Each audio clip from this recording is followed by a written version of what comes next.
92.7 big FM पर आप सुन रहे हैं मारुति जेन्युइन पार्ट्स प्रेजेंट्स प्यार के किस्से यादों का edit box with Nilesh Mishra में। और मैं आपको सुनाने जा रहा हूँ ओम की लिखी कहानी सो कॉल्ड लव स्टोरी, बिना किसी एड ब्रेक के। आज फिर कुछ पीछे छूट रहा था। उससे लड़के जाने के बाद मैं टेबल पे रखे ठंडे डोसे को गुस्से में चीर फाड़ के मुंह में भरे ले रहा था। और क्यों ना खाऊं, मैं कोई रईस ज्यादा थोड़े हूं कि गुस्सा आया और खाना छोड़ के चला गया। वेटर मुझको घूर रहा था पर कुछ बोला नहीं। मैंने पैसे भी गिन के दिए और 1 रुपया टिप नहीं दी। क्यों दूं, आखिर कोई खुशी का मौका थोड़े था। प्लीज आप ये मत सोचिएगा कि मेरी गर्लफ्रेंड मुझको छोड़ के चली गई है। अजी गर्लफ्रेंड बनती तब तो ये हक जता पाता ना मैं। हम तो पिछले 8 साल से यूं ही साथ हैं। जैसे साथ चलती 2 सड़कें होती हैं ना, वैसे हमेशा साथ दिखते थे। जैसे चौराहों पे सड़कें आपस में मिल जाती हैं, वैसे ही कई बार जरूरत के मौकों पे हम जी एक साथ हो जाया करते थे और फिर कुछ दूर जाके अपनी अपनी राह पकड़ लेते थे। जैसे एक डिवाइडर के दोनों ओर की सड़कें लगती तो एक सी हैं, पर एक मंजिल को दूसरी ओर ले जाती है और दूसरी उसके ठीक उल्टा। हमारी रिलेशनशिप नहीं कह सकता, हमारी सो कॉल्ड रिलेशनशिप कोई खास बुरी नहीं थी। उसके जन्मदिन से लेकर उसकी माँ के जन्मदिन तक मैं प्रायोरिटी लिस्ट में होता था। उसके माँ पापा की एनिवर्सरी पे पार्टी किस रेस्टोरेंट में होगी, मेन्यू क्या होगा, सारा अरेंजमेंट करने तक की जिम्मेदारी निभा चुका हूँ मैं। यहाँ तक कि पार्टी में वो क्या ड्रेस पहनेगी, उस पर कौन सा हेयर कट अच्छा लगता है, उसको ब्यूटी पार्लर छोड़ने जाने और वापस लेके आने तक का जिम्मा उठा चुका हूँ मैं। पर मैं उसका बॉयफ्रेंड थोड़े था। हम तो कॉलेज के अच्छे दोस्त थे, बेस्ट फ्रेंड टाइप। पर ये बेस्ट फ्रेंड कब फ्रेंड से ज्यादा पर्सनल हो गया, उसको खुद ही नहीं पता चला। ये सिर्फ मेरी मर्जी से थोड़े हुआ था। उसने ही मुझको अपने घर की हर बात में शामिल किया था। भाई के एडमिशन से लेके पापा के ट्रांसफर तक उसके साथ परेशान होने और टेंशन में उसका ख्याल रखने की पूरी जिम्मेदारी निभाई है मैंने। मैं कोई फ्रस्ट्रेटेड आशिक नहीं हूं, बस मेरी जिंदगी में 8 साल से बसे सबसे खास शख्स के दूर जाने से थोड़ा बेचैन हूं। उसके बिना जीने की आदत नहीं है मुझे। सुबह ऑफिस के लिए उठाना और फिर रात को मेरे खाने के लिए परेशान होने वाली वही तो थी। कुछ देर पहले वो मुझको छोड़ के चली गई। कोई शिकायत नहीं कर रहा हूं, कर भी कैसे सकता हूं। उसने मुझसे कोई प्रॉमिस थोड़े किया था और नहीं हमने आशिकों की तरह साथ जीने और मरने की कस्में खाई थी। ऐसा नहीं कि मैंने उसको आई लव यू नहीं कहा था, रोज कहता था। उसको भी मेरे प्यार से कोई प्रॉब्लम नहीं थी, पसंद करती थी मुझको, बस खुल के नहीं कहती थी। डरती थी, शायद जानती थी कि उसके घर वाले नहीं मानेंगे। 8 साल के दौरान कमिटेड रिलेशनशिप में ना आने वाली वो लड़की आज अपनी बात की बहुत पक्की निकली। अगले महीने अपनी माँ की पसंद के लड़के से शादी कर रही है। मुझसे आखिरी बार मिलने आई थी। कहती है अब मुझसे बात नहीं करेगी। वो अपने होने वाले पति के साथ धोखा नहीं कर सकती। आप सुन रहे हैं प्यार के किस्से यादों का edit box with Nilesh Mishra में, सिर्फ 92.7 बिग एफएम पर, presented by Maruti genuine parts. जब मारुति जेन्युइन पार्ट्स हो तो बस चल हम सफर। अजीब प्यार ना बड़ी अजीब चीज है। कमबख्त बिना परमिशन सर पर चढ़ जाता है और फिर जिंदगी भर हमको नचाता है। याद शहर के कॉलेज में एडमिशन के बाद ग्रेजुएशन फर्स्ट ईयर की क्लास में पहली बार मिली थी वो। क्लास शुरू होने के 4 दिन बाद आई थी। नोट्स पूरे करने के लिए मेरी डायरी मांगी थी। मैंने भी मुस्कुराते हुए डायरी दे दी। क्या पता था मेरी मुस्कान हमेशा के लिए अपने साथ ले जाएंगी मैडम। अरे अगर मालूम था कि मुझसे प्यार नहीं कर पाएंगी तो क्यों मांगी मुझसे डायरी। अरे डायरी मांगी तो मांगी, उसके आखिरी पन्ने पे लिखी शायरी क्यों पढ़ी। और अगर बिना पूछे शायरी पढ़ी भी तो उसकी तारीफ करके मुस्कुराई क्यों। सच कहूं, पता होता तुम मुझको ऐसे छोड़ के चली जाओगी तो डायरी छीन के कह देता, कम हंसो, खीसे ने पोर रही हो। पर कमबख्त दिल को कहां पता था कि उसके बुरे दिनों की शुरुआत है ये। मैंने तो उसकी हंसी की तारीफ भी कर दी थी। कैसे भूल सकता हूं। अगले कई दिनों तक उसकी खूबसूरती पे शेर लिखे थे मैंने। अरे कहने को तो हम किसी रिलेशनशिप में कभी नहीं थे, पर साथ भी ना हुए तो क्या, पूरे कॉलेज में तुम थी तो मेरे नाम से ही मशहूर थी का क्या। आज भी कॉलेज का कोई पुराना दोस्त मिलता है तो तुम्हारे बारे में ही पूछ लेता है। कोई जवाब नहीं दे पाता हूं, क्या कहूं। हमारे रिश्ते का कोई नाम भी तो नहीं था। तुम्हें गर्लफ्रेंड कहने का हक तुमने मुझको दिया नहीं और दोस्ती की लकीरें लांघे हमको कई साल हो गए। आज जिक्र चला है तो बता दूं, इतनी भी अच्छी नहीं थी तुम। वो तो प्यार है जो बस चुपचाप रखता है। तुमको अच्छी तरह पता था कि कॉलेज कैंटीन में हॉट डॉग नहीं मिलता, फिर भी तुम्हारा मन समोसे से ज्यादा हॉट डॉग खाने का करता था। तुम जानती थी कि बाइक नहीं थी मेरे पास, फिर भी तुमको हॉट डॉग खिलाने की खातिर मैं हफ्ते में 4 बार तो बाइक मांगता ही था लोगों से। बाइक में हर बार 20-20 रुपए का पेट्रोल डलवाता था। अरे शुक्र है उन दिनों पेट्रोल इतना महंगा नहीं था। तुम्हें हॉट डॉग खिलाते खिलाते और बाइक में पेट्रोल डलवाते डलवाते मेरी हालत टाइट हो गई थी। कितनी बार तुमको छोड़ने और बाइक वापस करने के बाद पैसे बचाने के लिए ऑटो की जगह पैदल और लिफ्ट मांग के घर जाता था मैं। क्या क्या नहीं किया तेरी खातिर हीरोइन। यही तो बुलाता था मैं तुझको प्यार से, और मेरे ये कहने पे तू और इतरा के नखरे किया करती थी। मैं तुझसे कहता था प्लीज वो क्यूट वाला फेस फिर से बना दो ना, मुझे तो बहुत प्यारी लगती है। और तुम इतरा के कहती अब नहीं बनाऊंगी, और फिर से मुस्कुराने लगती। बहुत सुकून मिलता था तेरे चेहरे पे वो मासूम सी हंसी देख के। दिल करता था ताउम्र तेरी उस हंसी की खातिर खुद का मजाक बनाता रहूं, लेकिन कमबख्त जिंदगी ने अब वाकई मजाक बना के ही छोड़ दिया।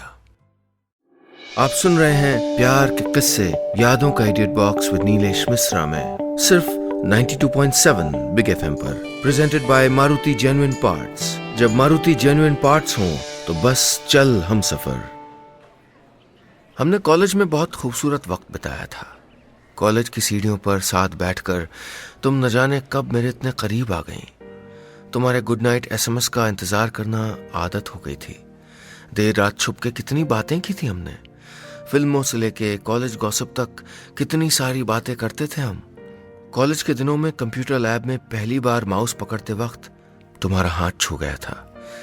कई रोज तक तुम्हारी छुअन महसूस की थी मैंने। तुम्हारा हाथ थामने की हिम्मत बहुत जल्दी जुटा ली थी मैंने। तुमने भी एतराज नहीं जताया था तब। कॉलेज में हम कितने सच्चे होते हैं। कॉलेज की बाहर की दुनिया के रिवाजों से बेफिक्र, अपनी ही धुन में जीने वाले।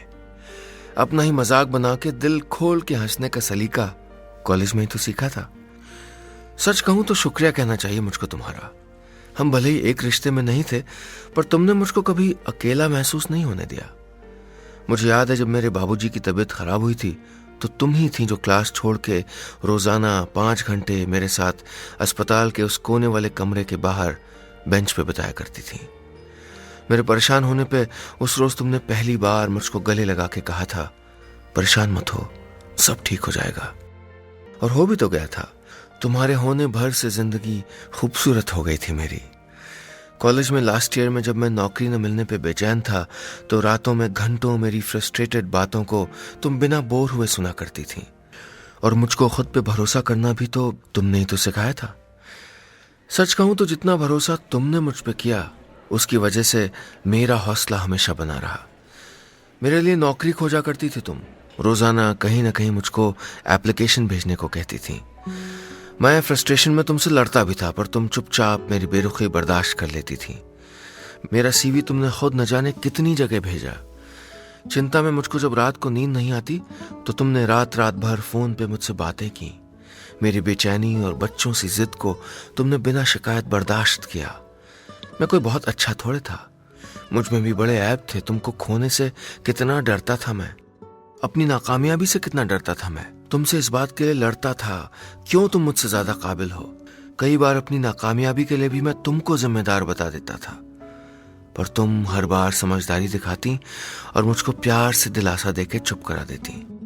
मेरी गुस्ताखियों को जिस खामोशी से तुम नजरअंदाज करती थी उसमें तुम्हारा प्यार खुद ब खुद मुझको महसूस हो जाता था। आज फिर नींद नहीं आ रही है। वही बेचैनी है जिसको तुम अपनी बातों से छूमंतर कर देती थी, पर अफसोस तुमसे लड़के भी मैं तुमको अपना नहीं बना सका। जिस डर से भागता था आज वो डर सामने खड़ा है और तुम्हारे सिवा कुछ याद नहीं आता।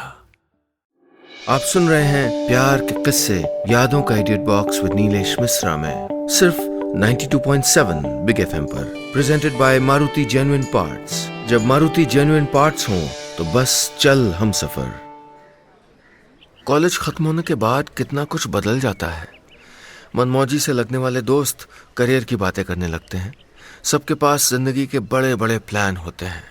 किसी को नौकरी न मिलने की टेंशन सता रही होती है तो किसी को नौकरी से संतुष्टि नहीं मिलती। धक्के खाकर ही सही मुझको भी एक नौकरी मिल गई थी। तुमको हमेशा मालूम था तुमको क्या करना है, तो तुम अपनी नौकरी से खुश थी। पर मुझे तो राइटर बनना था। नौकरी तो बस एक जरूरत थी। कॉलेज के बाद हमारी जिंदगी भी कितनी बदल गई थी।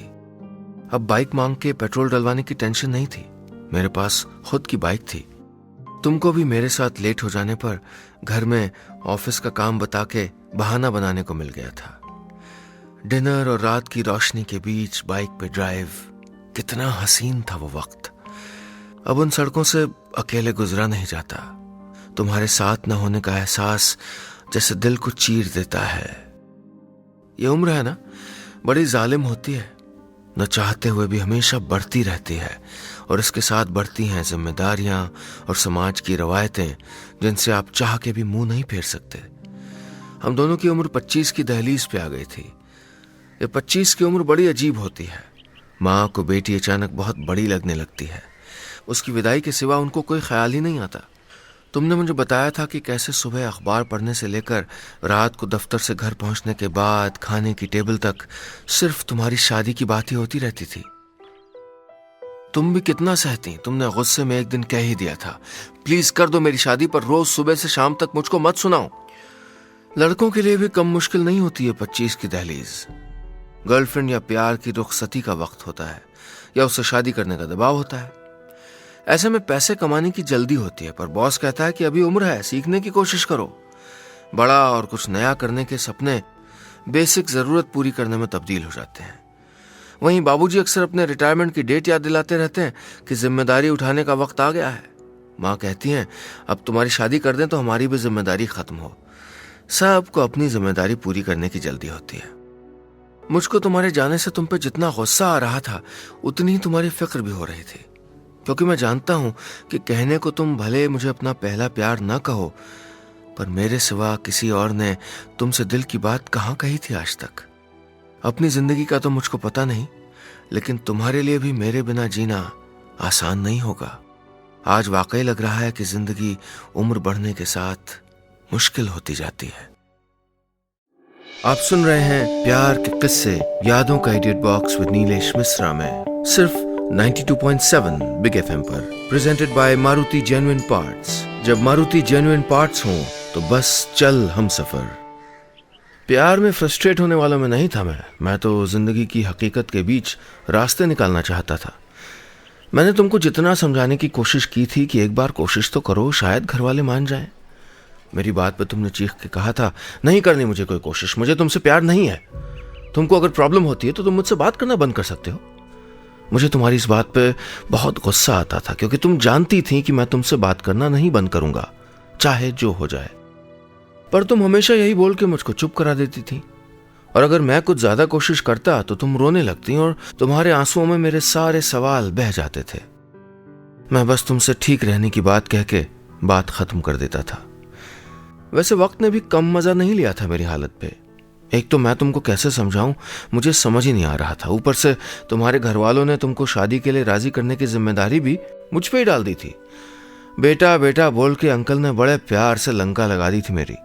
तुम्हारे प्यारे पापा जी चाहते थे कि तुम्हें उनकी मर्जी से शादी करने के लिए मैं ही मनाऊं। मुझको कुल्हाड़ी के ऊपर डांस करने का शौक थोड़े था, इसलिए मैंने अपने प्यार की खातिर थोड़ी चालें भी चली थी। उनकी बेटी को करियर के लिए टाइम देने की बात समझाई थी। बड़ी मुश्किल से अंकल के दिमाग में अपनी बात घुसा पाया था कि उनकी बेटी बहुत काबिल है, उसकी शादी में कोई प्रॉब्लम नहीं होगी। उसको कुछ दिन करियर बनाने के लिए दें, वो बहुत तरक्की कर सकती है। कुछ दिन तो सब ठीक भी रहा था, पर एक रोज तुम्हारे पापा का फोन आया। मैं ऑफिस में था। फोन पे आंटी के रोने की आवाज आ रही थी। मैंने पूछा, क्या हुआ आंटी? वो बोली, देखो तुम मेरे बेटे जैसे हो, मुझसे कुछ मत छुपाना, सच सच बताओ क्या है। दोस्ती तक तो ठीक है, मगर तुम लोग अगर उसके कुछ आगे सोच रहे हो तो मैं पहले बता देती हूँ, हम इंटरकास्ट मैरिज नहीं करेंगे। अगर तुम लोगों ने ऐसा कुछ किया तो मैं अपनी जान दे दूंगी। इतना कहते कहते आंटी फिर रो पड़ी। मैंने उनको चुप कराया और न चाहते हुए भी मुझको कहना पड़ा कि आप परेशान मत होइए, ऐसा कुछ नहीं होगा। बेटा बेटा बोल के आंटी ने मेरी दुनिया, मेरे सपने, मेरी जिंदगी सब मुझसे एक झटके में छीन लिए थे। मैं फिर एक बेबस, कमजोर, हारे हुए उस इंसान की तरह महसूस कर रहा था जिसको मालूम था कि वो जितनी भी कोशिश कर ले, वो जितना भी अच्छा हो जाए, उसके हिस्से में तो सिर्फ हार ही आनी थी। रात को घर वालों के सो जाने के बाद मुझसे बात करते वक्त उस रोज तुमने मुझसे पूछा था, क्या हुआ, आज कुछ परेशान से लग रहे हो, इतना कम क्यों बोल रहे हो? मैंने कहा, कुछ नहीं, बस किसी चीज ने थोड़ा डरा दिया है। आप सुन रहे हैं प्यार के किस्से यादों का idiot box with Nilesh Mishra में सिर्फ 92.7 बिग एफएम पर, presented by Maruti genuine parts. जब मारुति जेन्युइन पार्ट्स हो तो बस चल हम सफर। वक्त बीत रहा था, जिंदगी मुश्किल हो रही थी। जिस रोज तुमने अपनी शादी तय होने की बात बताई, हमारी खूब लड़ाई हुई थी और तुम गुस्से में चली गई थी। मैंने तुमको करीब 1000 बार कॉल किया लेकिन तुमने फोन नहीं उठाया। यकीन नहीं आता, तुम वही हो जो आधी रात के बाद मेरा एसएमएस आने पे फौरन कॉल बैक करके पूछती थी कि नींद नहीं आ रही क्या? वक्त कितना बदल गया था। 8 साल बाद आज फिर तुम अनजान हो गई थी। अपनी जिंदगी की हर छोटी बात मुझको बताने की आदत तुमने बदल ली थी। तुम्हारे एक फैसले ने कितना फासला ला दिया था हमारे बीच। अब तुम किसी और की होने जा रही हो। यकीन नहीं होता, तुम किसी और से शादी कर रही हो। पर यकीन हो न हो, सच तो यही है। जैसा कि फिल्मों में देखा और दोस्तों से सुना है, रिवाज पूरा करने की खातिर मैं भी खिड़की के किनारे गमगीन होके चुपचाप सुनसान अंधेरे में बैठा हूं। तुम खुशियां मनाओ, मैं गम मनाता हूं। तुम रिश्ता जोड़ो, मैं पुरानी गांठें खोलता हूं। तुम ख्वाब सजाओ, मैं टूटे सपने बटोरता हूं। तुम नई जिंदगी का दामन थामो, मैं जिंदगी का हाथ छोड़ता हूं। नहीं बनना मुझको राइटर, नहीं करनी मुझको नौकरी। आंखों से बहते आंसुओं से गला भारी हो गया था। मैं बड़बड़ा के चुप हो गया था। बड़ी देर से बजता फोन चिड़चिड़ा के उठाने के लिए गया था मैं। फोन पे वही जानी पहचानी आवाज थी। यकीन नहीं हुआ, तुम ही थी। तुम रो रही थी। मैंने बेचैनी से पूछा था, क्या हुआ, सब ठीक तो है? तुमने सिर्फ एक बात कही थी, प्लीज मुझको ले जाओ यहां से। मुझको ये शादी नहीं करनी, मैं तुमको नहीं भुला सकती। तुम पागल हो, तुमने मुझको जाने कैसे दिया? सोचा नहीं, जिसको 8 साल में तुम्हारे सिवा किसी की जरूरत महसूस नहीं हुई, वो किसी के साथ कैसे खुश रहेगी? मुझको अपने घर वालों से बहुत प्यार है, इसलिए मैंने तुमसे दूर जाने का फैसला कर लिया था। पर यह भी सच है कि तुमसे दूर होने के बाद कोई ऐसा दिन नहीं गया जब मैंने तुमको याद नहीं किया। मुझको रात को नींद नहीं आती थी ये सोच के कि तुमने खाना खाया होगा कि नहीं। रात भर फोन को हाथ में लिए बैठी रहती थी। तुम्हारा फोन नहीं उठाती थी, पर घंटों तुम्हारी बातें याद करके रोती रहती थी। तुम बहुत बुरे हो, तुम जानते थे कि मुझे तुमसे प्यार है। फिर क्यों नहीं की लड़ाई मुझसे? क्यों नहीं कहा कि चाहे जो भी हो मैं तुमसे दूर नहीं जा सकता? हक था तुम्हारा। मैं खुशी से चहक उठा था। मन कर रहा था कि दौड़ के तुम्हारे पास पहुंच जाऊं। तुम्हारे पास आने के लिए पलटा तो बिस्तर से जमीन पे गिर गया और ख्वाब टूट गया था। सुबह हो गई थी। रात के गम से दिमाग भारी था। यहां फिल्मों जैसी कोई हैप्पी एंडिंग नहीं थी। तुमने मेरी और अपने घर वालों की खुशी के बीच अपने घर वालों की खुशी चुनी थी। किसी और से शादी कर ली थी और अपने लिए एक नई जिंदगी, एक अलग जिंदगी खोज ली थी। हमारी सो कॉल्ड लव स्टोरी 8 साल बाद भी बिना किसी मुकाम तक पहुंचे खत्म हो गई थी। बस इतनी सी थी कहानी।